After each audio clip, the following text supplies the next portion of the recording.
ओम नमो भगवते वासुदेवाय नमः। संक्षिप्त महाभारत कथा वन पर्व के अंतर्गत भाग 16। आज की कथा में लोमश मुनि के द्वारा पांडवों को इंद्र का संदेश मिलना, व्यास आदि का आगमन तथा पांडवों की तीर्थ यात्रा का प्रारंभ एवं नमिश्रायण, प्रयाग और गया की यात्रा तथा अगस्त्य लोक अमुद्रा की कथा।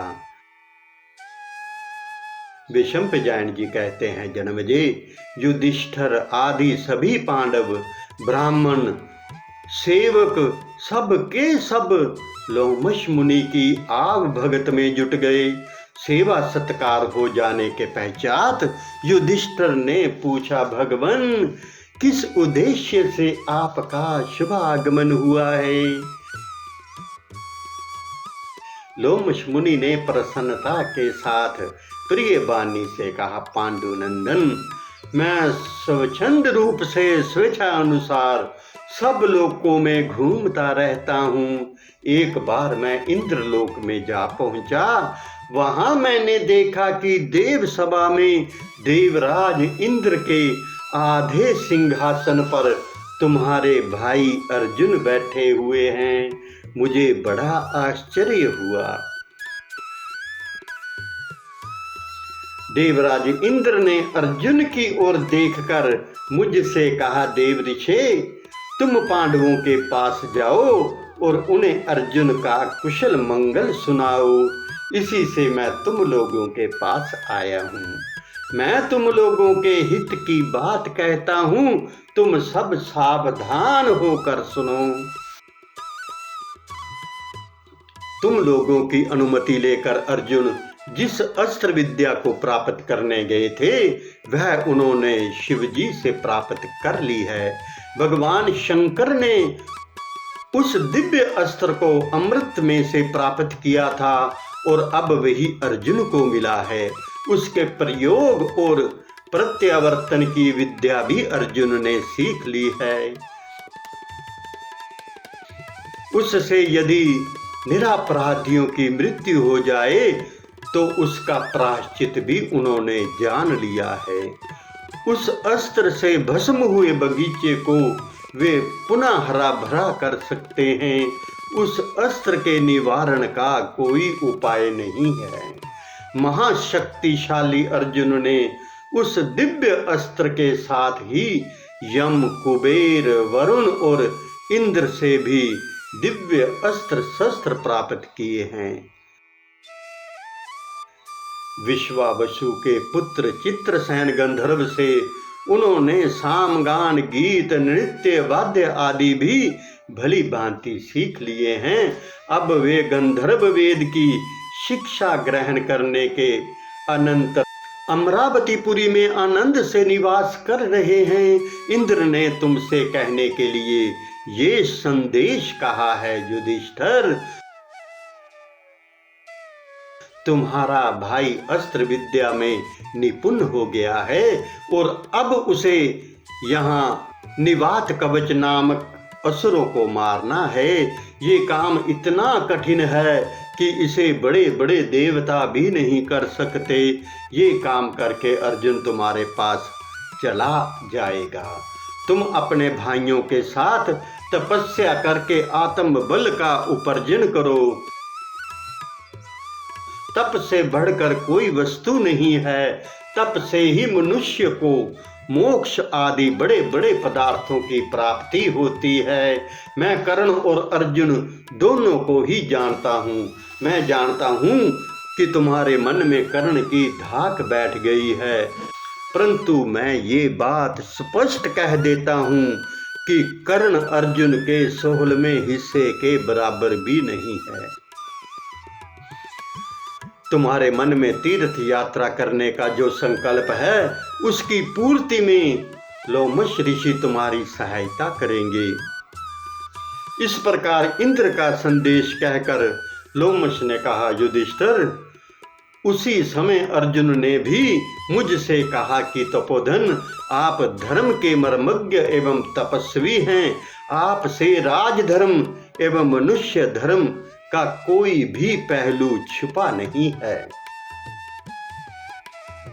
इसलिए मेरे पूज्य भाई युधिष्ठिर को ऐसा उपदेश दीजिए कि वह धर्म की पूंजी इकट्ठी करे। आप पांडवों को तीर्थ यात्रा कराकर उनके पुण्य की वृद्धि करें। अतः इंद्र और अर्जुन के प्रेरणा अनुसार मैं तुम्हारे साथ तीर्थ यात्रा करूंगा। मैंने पहले भी 2 बार तीर्थ यात्रा की है, अब मेरी ये तीसरी यात्रा होगी। युधिष्ठिर, तुम्हारी स्वभाव से ही धर्म में रुचि है। तुम धर्म के मर्मज्ञ एवं सत्य प्रतिज्ञ हो। तुम तीर्थ यात्रा के प्रभाव से समस्त आसक्तियों से छूटकर मुक्त हो जाओगे। जैसे राजा भगीरथ गए और ययति जगत में यशस्वी और विजयी हो गए हैं, वैसे ही तुम भी हो जाओगे। युधिष्ठिर ने कहा, महर्षि, आपकी बात सुनकर मुझे बड़ा सुख मिला है। मुझे ये नहीं सूझता कि मैं आपको क्या उत्तर दूं। देवराज इंद्र जिसका स्मरण करे उससे अधिक भाग्यशाली और कौन होगा। जिसे आप जैसे सत्पुरुष का समागम प्राप्त हो, जिसके अर्जुन जैसा भाई हो और जिस पर देवराज इंद्र की कृपा हो, उसके भाग्यशाली होने में क्या संदेह है। देवराज इंद्र ने आपके द्वारा मुझे जो तीर्थ यात्रा करने का आदेश दिया है, उसके लिए तो मैंने पहले से ही आचार्य धौम्य के कथनानुसार विचार कर रखा है। अब जब आपकी आज्ञा हो तभी मैं आपके साथ साथ तीर्थ यात्रा करने के लिए चलूंगा। मेरा तो ऐसा ही निश्चय है, आगे आपकी जैसी इच्छा। 3 रात तक कम्यक वन में निवास करने के पश्चात धर्मराज युधिष्ठिर ने तीर्थ यात्रा की तैयारी की। उस समय वनवासी ब्राह्मण उनके पास आकर बोले, महाराज, आप लोमश मुनि और भाइयों के साथ पवित्र तीर्थों की यात्रा करने जा रहे हैं। आप हमें भी अपने साथ ले चलिए, क्योंकि आपके बिना हम लोग तीर्थ यात्रा करने में असमर्थ हैं। हिंसक पशु पक्षी और कांटे आदि के कारण उन तीर्थों में प्राय साधारण मनुष्य नहीं जा सकते। आपके सूरवीर भाइयों के संरक्षण में रहकर हम लोग भी अनायास ही तीर्थ यात्रा कर लेंगे। आपका ब्राह्मणों पर स्वाभाविक ही प्रेम है, इसलिए हम आपके साथ प्रभास आदि तीर्थ, महेंद्र आदि पर्वत, गंगा आदि नदी एवं अक्षय वट आदि वृक्षों के दर्शन करके कृतार्थ होंगे। जब वनवासी ब्राह्मणों ने इस प्रकार सत्कार पूर्वक धर्मराज युधिष्ठिर से प्रार्थना की, तब वे आनंद के आंसुओं से नहा गए और बोले, बहुत अच्छा, आप लोग भी चलिए। जब धर्मराज ने इस प्रकार लोमश मुनि एवं आचार्य धौम्य की सम्मति के अनुसार भाइयों और द्रौपदी के साथ तीर्थ यात्रा करने का विचार किया, उसी समय भगवान वेद व्यास, देव ऋषि नारद एवं पर्वत मुनि पांडवों की सुधि लेने के लिए कम्यक वन में आए। युधिष्ठिर ने सबकी शास्त्रोक्त विधि से पूजा की। उन्होंने कहा, शारीरिक शुद्धि और मानसिक शुद्धि दोनों की आवश्यकता है। मन की शुद्धि ही पूर्ण शुद्धि है। इसलिए अब तुम लोग किसी के प्रति द्वेष बुद्धि ना रखकर सबके प्रति मित्र बुद्धि रखो। इससे तुम्हारी मानसिक शुद्धि हो जाएगी, तब तीर्थ यात्रा करो। ऋषियों की ये बात सुनकर द्रौपदी और पांडवों ने प्रतिज्ञा की कि हम ऐसा ही करेंगे। अब दिव्य एवं मानव मुनियों ने सात्विक वाचन किया। पांडव और द्रौपदी ने सब ऋषि मुनियों के चरण छुए। मार्गशीर्ष पूर्णिमा के अनंतर पुण्य नक्षत्र में पुरोहित धूम्य एवं वनवासी ब्राह्मणों के साथ पांडवों ने तीर्थ यात्रा प्रारंभ की। उस समय सबके हाथ में डंडे थे, शरीर पर फटे वस्त्र तथा मृग चर्म थे, मस्तक पर जटाएं थी, शरीर अभेद कवचों से ढके हुए थे, हाथ में आयुध, कमर में तलवार और कंधे पर बाण भरे तरकस रखे हुए थे तथा इंद्रसेन आदि सेवक पीछे पीछे चल रहे थे। वे शंपजायन जी कहते हैं, जन्मजय वीर पांडव अपने साथियों के सहित जहां तहां बसते हुए नैमिषारण्य क्षेत्र में पहुंचे। वहां गोमती में स्नान करके उन्होंने बहुत सा धन और गौएं दान की। फिर देवता, पितर और ब्राह्मणों को तृप्त कर उन्होंने कन्या तीर्थ, अश्व तीर्थ, गो तीर्थ, कालकोटि और विषप्रस्थ पर्वत पर निवास कर रहे बहुधा नदी में स्नान किया। वहां से वे देवताओं की यज्ञ भूमि प्रयाग में पहुंचे। यहाँ सत्यनिष्ठ पांडवों ने गंगा यमुना के संगम में स्नान कर ब्राह्मणों को बहुत सा धन दिया। इसके पश्चात वे प्रजापति ब्रह्मा की वेदी पर गए, जहाँ बहुत से तपस्वी निवास करते थे। इस स्थान पर रहकर वीर पांडवों ने तपस्या की और फिर वे ब्राह्मणों को वन के कंद मूल फलों से तृप्त करते हुए गया पहुंचे। यहाँ गयाशिर नाम का पर्वत और बेंत के वन से घिरी हुई अति रमणीय महानदी नाम की नदी है।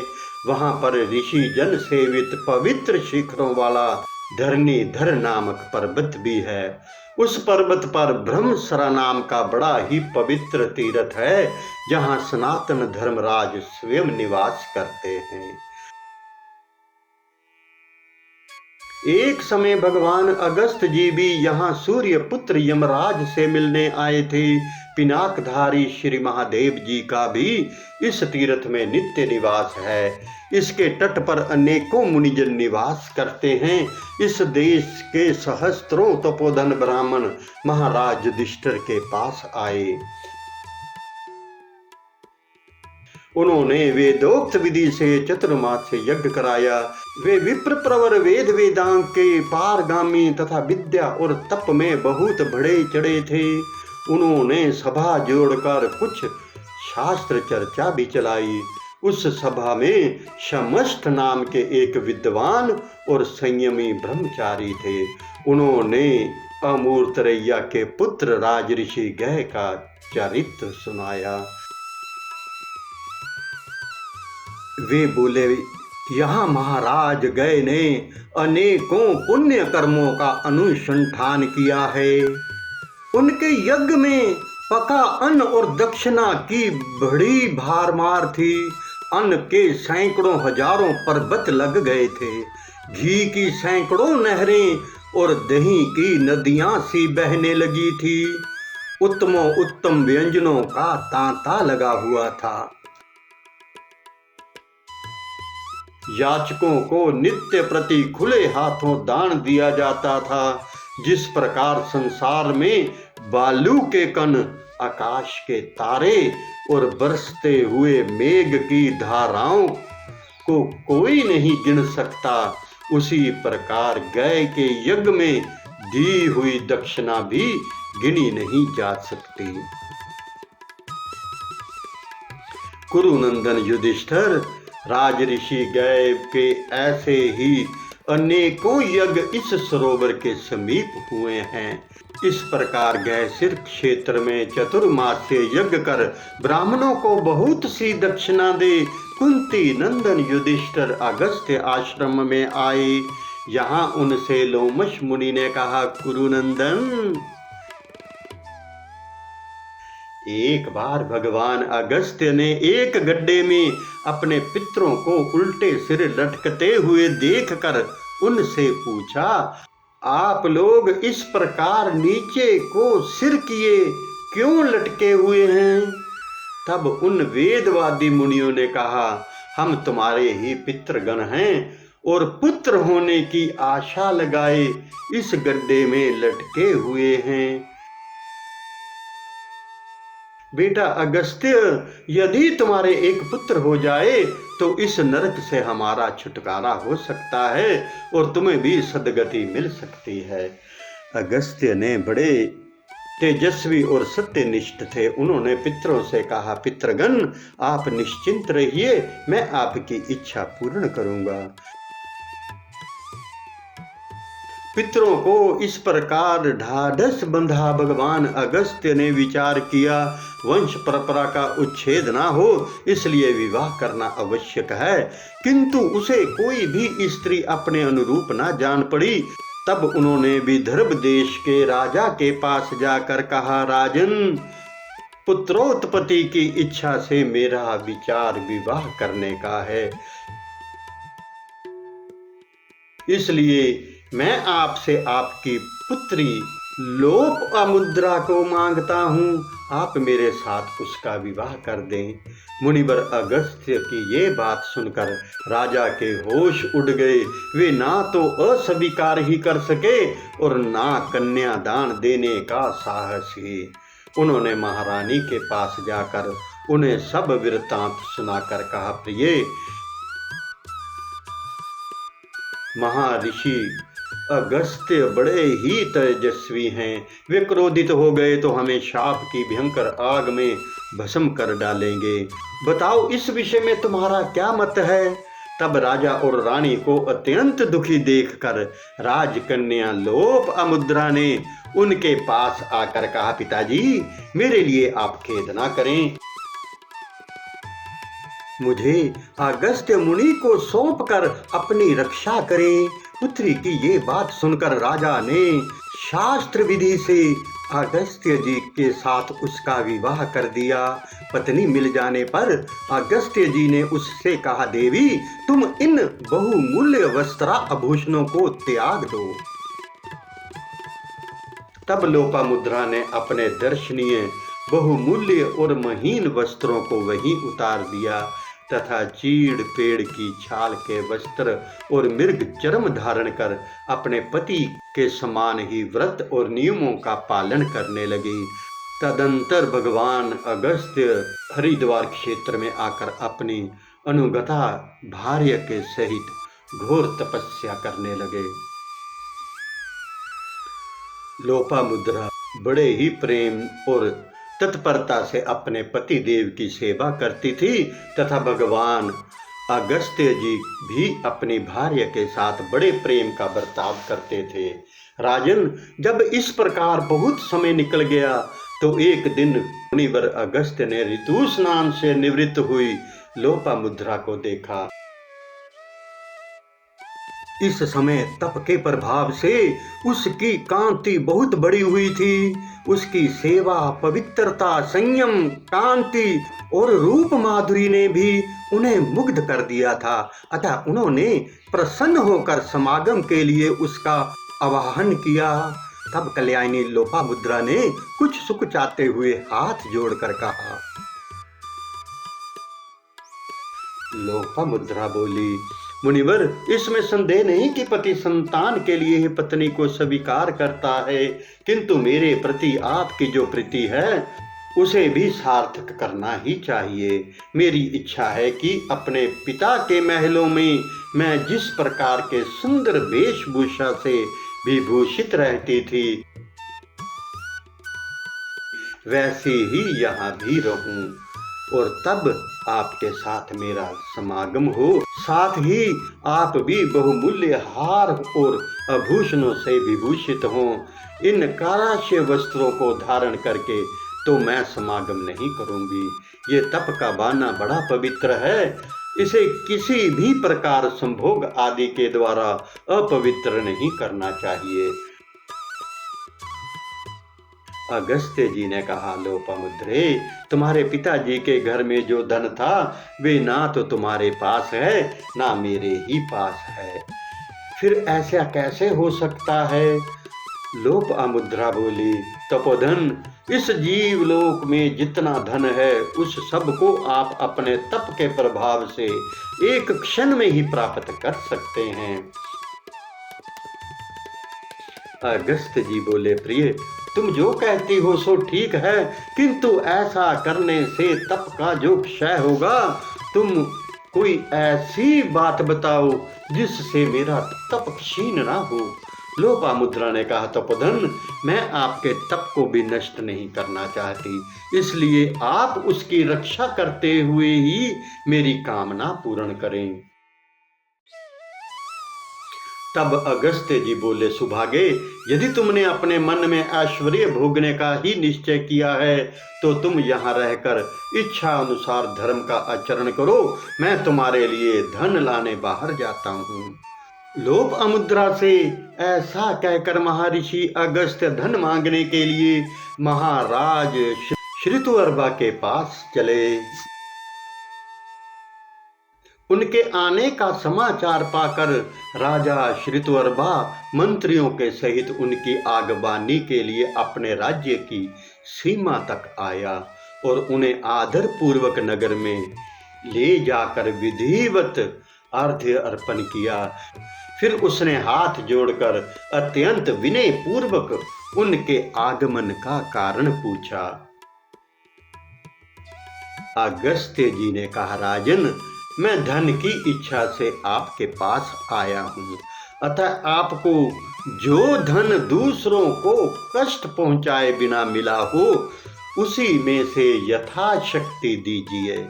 अगस्त्य जी की बात सुनकर राजा ने अपना सारा आय व्यय का हिसाब उनके आगे रख दिया और कहा कि इसमें से आप जो धन लेना उचित समझें वही ले लें।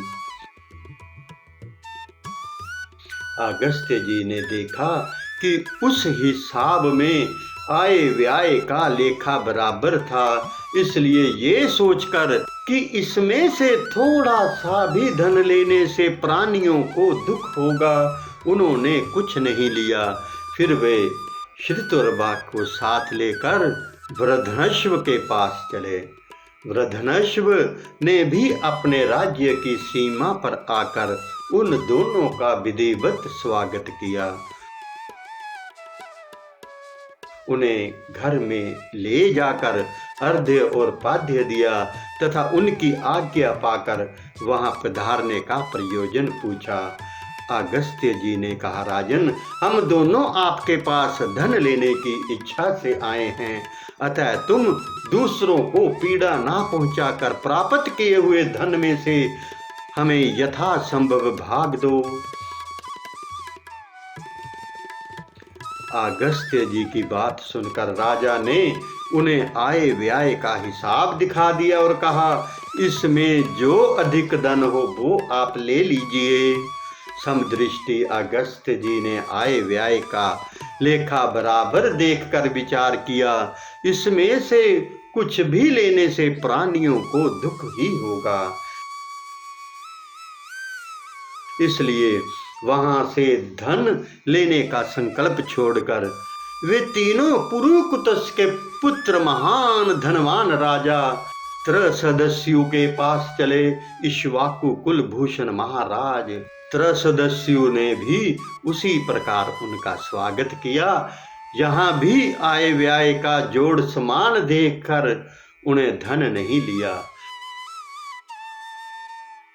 तब उन सब राजाओं ने आपस में विचार करके कहा, मुनिवर, इस समय संसार में इल्वल नाम का एक दैत्य बड़ा धनवान है, उसके सिवा हम सब लोग तो धन की इच्छा रखने वाले ही हैं, अतः वे सब मिलकर इल्विल के पास चले। इल्विल को जब मालूम हुआ कि महर्षि अगस्त्य राजाओं को साथ लिए आ रहे हैं तो उन्होंने अपने मंत्रियों के सहित राज्य की सीमा पर जाकर उनका सत्कार किया। फिर हाथ जोड़कर पूछा, आप लोगों ने इधर कैसे कृपा की है, कहिए मैं आपकी क्या सेवा करूं। तब अगस्त्य जी ने हंसकर कहा, असुरराज, हम आपको बड़ा समर्थवान और धन कुबेर समझते हैं। मेरे साथ जो राजा लोग हैं ये तो विशेष धनी नहीं हैं और मुझे धन की बड़ी आवश्यकता है। अतः दूसरों को कष्ट पहुंचाए बिना जो न्याय युक्त धन आपको मिला हो, उस अपने धन का कुछ भाग यथाशक्ति हमें दीजिए। ये सुनकर इलविल ने मुनिवर को प्रणाम करके कहा, मुनिवर, मैं जितना धन देना चाहता हूँ, यदि आप मेरे उस मनोभाव को बता दें तो मैं आपको धन दे दूंगा। अगस्त्य जी बोले, असुरराज, तुम प्रत्येक राजा को 10,000 गौएं और इतनी ही स्वर्ण मुद्राएं देना चाहते हो तथा मुझे इससे दूनी गायें और स्वर्ण मुद्रा, एक सोने का रथ और मन के समान वेगवान 2 घोड़े देने की तुम्हारी इच्छा है। तुम पता लगा कर देखो, ये सामने वाला रथ सोने का ही है। ये सुनकर उस दैत्य ने उन्हें बहुत सा धन दिया। उस रथ में जुते हुए वीराब और सुराब नाम के घोड़े तुरंत ही संपूर्ण धन और राजाओं के सहित अगस्त्य जी को उनके आश्रम पर ले आए। फिर अगस्त्य जी की आज्ञा पाकर राजा लोग अपने अपने देशों को चले गए और अगस्त्य जी ने लोपामुद्रा की समस्त कामनाएं पूर्ण की। तब लोपामुद्रा ने कहा, भगवान, आपने मेरी समस्त कामनाएं पूर्ण कर दी। अब आप मेरे गर्भ से एक पराक्रमी पुत्र उत्पन्न करें। अगस्त्य जी बोले, सुंदरी, मैं तुम्हारे सदाचार से बहुत प्रसन्न हूँ, इसलिए तुम्हारी संतति के विषय में मेरा जैसा विचार है उसे कहता हूँ, सुनो। बताओ, तुम्हारे सहस्त्र पुत्र हो या सहस्त्र पुत्रों के समान 100 पुत्र हों, अथवा 100 के समान 10 पुत्र हों, या सहस्त्रों को परास्त कर देने वाला केवल एक ही पुत्र हो। लोपामुद्रा ने कहा, तपोधन, मुझे तो सहस्त्रों की बराबरी करने वाला एक ही पुत्र दीजिए। बहुत से अयोग्य पुरुषों से तो एक ही योग्य और विद्वान पुरुष अच्छा है।